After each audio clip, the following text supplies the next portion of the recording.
Emiliano মার্টিনেজের বিরুদ্ধে ফুঁসে উঠেছে কলম্বিয়ার ক্রীড়া সাংবাদিক অ্যাসোসিয়েশন। গতকাল বায়ানকিয়ায় কলম্বিয়া আর্জেন্টিনা 2026 বিশ্বকাপ বাছাই পর্বের ম্যাচ শেষে টিভি ক্যামেরায় থাপ্পড় মারেন আর্জেন্টিনার এই গোলকিপার। এই নিয়ে ফিফার কাছে মার্টিনেজের দৃষ্টান্তমূলক শাস্তি দাবি করেছে কলম্বিয়া ক্রীড়া সাংবাদিক অ্যাসোসিয়েশন। সংগঠনটির পক্ষ থেকে বিবৃতিতে বলা হয়, ম্যাচ শেষে ক্যামেরাম্যানের প্রতি আর্জেন্টাইন গোলকিপার এমিল প্রত্যাখ্যান করছেন একটস কলম্বিয়া। ক্যামেরাম্যানের যন্ত্রপাতি মাঠে ফেলে দেওয়া, বাক স্বাধীনতার প্রতি আক্রমণ, যা আমাদের সমিতির কাছে গ্রহণযোগ্য নয়। দেশের ক্রীড়া সাংবাদিকতার কর্তৃপক্ষ হিসেবে ফিফার কাছে এমিলিয়ানো মার্টিনেজের দৃষ্টান্তমূলক শাস্তি দাবি করছে একটস। তিনি নতুন প্রজন্মের কাছে উদাহরণ দেওয়ার মতো কেউ নন।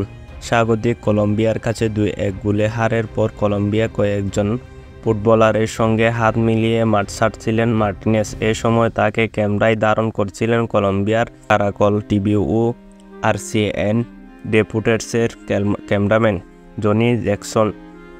তখনই ক্যামেরার উপর থাপ্পড় মেরে বসেন মার্টিনেজ। এতে ক্যামেরাসহ জ্যাকসন মাঠে পড়ে যায় বলে জানিয়েছেন আর্জেন্টিনার সংবাদ মাধ্যম টিওয়াইসি স্পোর্টস।